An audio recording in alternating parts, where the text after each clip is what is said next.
Big Ten win totals at 10.5. We have Oregon and Indiana. No arguments from me here. Indiana's, I think, is a little more schedule dependent. They don't have the most difficult schedule in college football, but you also can't argue with their results, right? Indiana, national champions, undefeated. What else can you really say, right? So, Oregon, they returned Dante Moore and a very talented offense and defense while losing two coordinators. So there's a lot of talent back. It's a very talented team. Dan Lanning is an elite head coach. You lose two coordinators, still 10.5 wins. What are your thoughts on the 10.5s? I was trying to pull up Indiana's schedule here real quick.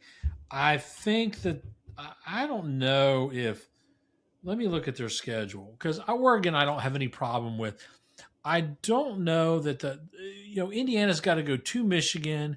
They got to go to Washington. They play USC and they play Ohio State and they go to Nebraska. I think that 10.5 is a stretch for Indiana next year. I still think they're going to be good.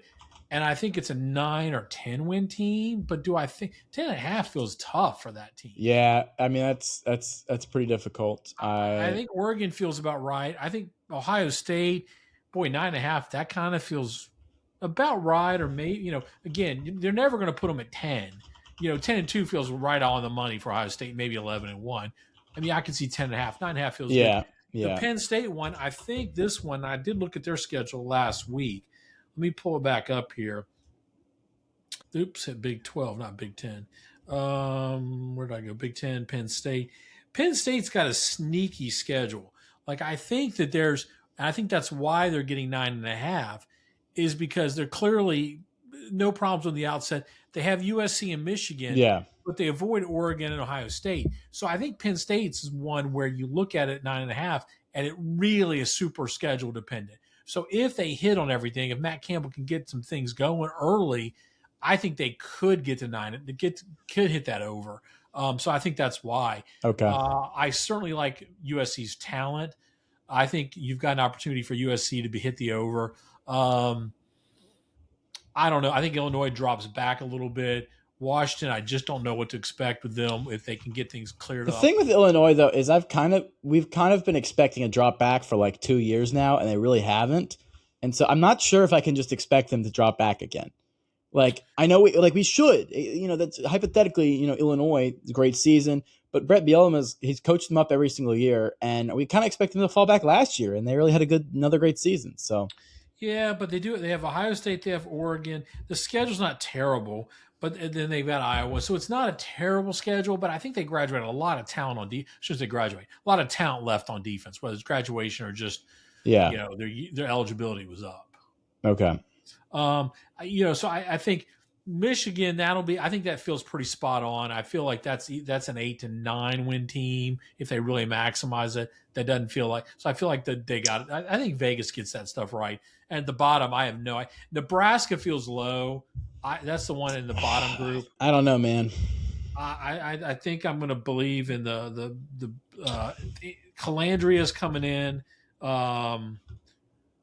I think they're going to be. I think this dude said Anthony Calandria. I think sometimes you fall into a good quarterback. So here's the deal: they were okay last year till Raiola got hurt. He got hurt. The wheels kind of right. They don't have him again. No, I know. But I look at the schedule. They get Indiana at home. They go to Oregon. Indiana at home is a 30-point loss. I understand. Last year, we don't know about this year, but then they get the rest of the schedule. Washington's at home. Illinois may not be the same. Ohio State at Iowa. I just don't know. I feel like it's more of a 7-win team than a 5.5. Yeah, I mean, I don't know. I guess we can disagree on that. I think they're right where they are. I think they probably go 5 wins, and I think Matt Rule is about to get fired on the hot seat after next year. I don't think he gets fired, but I think he'll be on the hot seat after next year. I guess, and I just don't. I guess if I were to look, I think the ones that are probably overstated to me seem like Indiana slightly, maybe Penn State. Iowa seems about right. Washington seems about right. I could see values in Nebraska. Yeah, I mean, I still like Ohio State. I mean, when was the last time they lost? They were below 10 games. Yeah, you're right. But the Big Ten is so good at the top now. It's tough. They It's still tough. Julian Sayin? Yeah, They still have Jeremiah Smith? yeah. Yeah, I think they'll be okay. They'll get 10 wins. Yeah, That's my they'll get 10 thought. wins. 10-2 will be possible. Okay. Yeah.